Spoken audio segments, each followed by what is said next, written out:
क्या आपने कभी सोचा है कि क्या हमारा दिमाग कभी काम करना बंद कर सकता है? ये एक ऐसा सवाल है जो अक्सर लोगों के मन में उठता है। हम सभी जानते हैं कि हमारा दिमाग लगातार काम करता रहता है, हर समय सोचता रहता है, समझता है और हर चीज पर रिएक्ट करता है। लेकिन क्या कभी ऐसा हो सकता है कि दिमाग अचानक रुक जाए और उसके बाद फिर से काम करना शुरू कर दे? तो चलिए इस दिलचस्प सवाल का जवाब ढूंढने की कोशिश करते हैं। सबसे पहले ये समझना जरूरी है कि दिमाग का काम क्या है। दोस्तों, दिमाग सिर्फ शरीर के एक हिस्से से ज्यादा है। ये हमारे शरीर के हर अंग, हमारी सोच, हमारी याददाश्त, हमारे इमोशंस, हमारी भावनाओं और यहाँ तक कि हमारे शारीरिक फंक्शंस को भी नियंत्रित करता है। हमारा दिमाग एक तरह से पूरे शरीर का कंट्रोल सेंटर होता है। हम जब सोते हैं तब भी दिमाग अपने काम में व्यस्त रहता है, यानी ये कभी पूरी तरह से रुकता नहीं है। तो क्या कभी दिमाग रुक सकता है? क्या ये संभव है कि दिमाग कभी पूरी तरह से रुक जाए? इस सवाल का जवाब थोड़ी गहराई में जाकर देना होगा। साइंटिस्ट के अनुसार जब हम सोते हैं तब भी दिमाग काम करता रहता है। हमारी नींद में भी दिमाग दो मुख्य चरणों में बंट जाता है, जिसे कहते हैं रैम और एनरैम, यानी कि रैपिड आई मूवमेंट और नॉन रैपिड आई मूवमेंट। इन दोनों चरणों में दिमाग लगातार गतिविधियों में बिजी रहता है, जैसे कि सपने देखना, शरीर की ऊर्जा को फिर से भरना और मानसिक प्रक्रियाओं को सुचारू रखना। लेकिन अगर दिमाग पूरी तरह से रुक जाए तो ये एक गंभीर स्थिति हो सकती है। दोस्तों, ऐसा आमतौर पर जीवन के अंत के समय में होता है, जब दिमाग का काम पूरी तरह से बंद हो जाता है। हमारा सबसे बड़ा उदाहरण है ब्रेन डेड होना डिसीज। ब्रेन डेड का मतलब है कि दिमाग के वो हिस्से जो शरीर को जीवित रखने के लिए जरूरी होते हैं वो काम करना बंद कर देते हैं। और जब ब्रेन डेड हो जाता है तो व्यक्ति का शरीर जिंदा तो रहता है, लेकिन दिमाग का कोई कार्य नहीं हो रहा होता है। ब्रेन डेड की स्थिति दोस्तों बहुत गंभीर होती है और ये एक मेडिकल कंडीशन है। इसका मतलब है कि दिमाग के सभी महत्वपूर्ण हिस्से, जैसे कि सांस लेने की क्षमता, हृदय की धड़कन को कंट्रोल करने वाले हिस्से और बाकी के जरूरी काम पूरी तरह से होने बंद हो जाते हैं।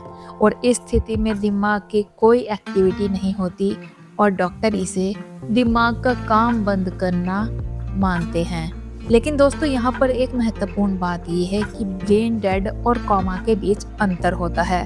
कोमा एक ऐसी स्थिति है जिसमें व्यक्ति होश में नहीं होता, लेकिन दिमाग के कुछ हिस्से अपना काम कर रहे होते हैं। इसका मतलब है कि कोमा में व्यक्ति को समय के साथ होश आ सकता है, लेकिन ब्रेन डेड में कोई सुधार नहीं हो सकता। तो क्या कभी दिमाग पूरी तरह से शट डाउन हो सकता है? अब सवाल ये है कि क्या कभी ऐसा हो सकता है कि दिमाग खुद ब खुद बिना किसी बाहरी कारण के पूरी तरह से बंद हो जाए? दरअसल ये बहुत ही कम होता है, लेकिन कुछ मानसिक बीमारियां जैसे कि गंभीर मानसिक तनाव, मानसिक विकार और कुछ न्यूरोलॉजिकल प्रॉब्लम्स व्यक्ति को ऐसी स्थिति में डाल सकती है जहां दिमाग सही तरीके से काम नहीं कर पाता। लेकिन ये स्थिति अस्थायी होती है और दिमाग फिर से अपनी सामान्य स्थिति में लौट आता है।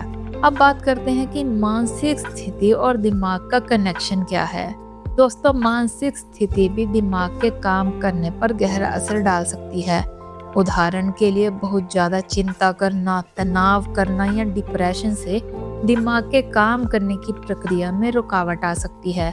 और इन मानसिक स्थितियों में व्यक्ति का मस्तिष्क अत्यधिक एक्टिव होता है, लेकिन सही तरीके से काम नहीं कर पाता। और इस तरह की स्थितियों में व्यक्ति को मानसिक आराम और मेडिकल हेल्प की आवश्यकता होती है, ताकि दिमाग फिर से सामान्य तरीके से काम करने लगे। दोस्तों, हमारे दिमाग की शक्ति अद्भुत है।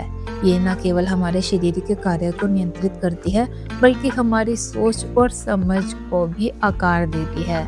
तो दिमाग को ठीक से कार्य करने के लिए सही देखभाल और मानसिक स्वास्थ्य की जरूरत होती है। जब हम अपने दिमाग का सही तरीके से ध्यान रखते हैं तो वो लंबे समय तक स्वस्थ और एक्टिव रहता है। और दोस्तों, ये कहना गलत नहीं होगा कि हमारा दिमाग कभी नहीं रुक सकता, लेकिन उसे सही तरीके से काम करने के लिए हमें अपने मानसिक और शारीरिक स्वास्थ्य का ध्यान रखना बहुत ज़रूरी है। दिमाग की शक्ति को समझकर हम अपने जीवन को बेहतर बना सकते हैं।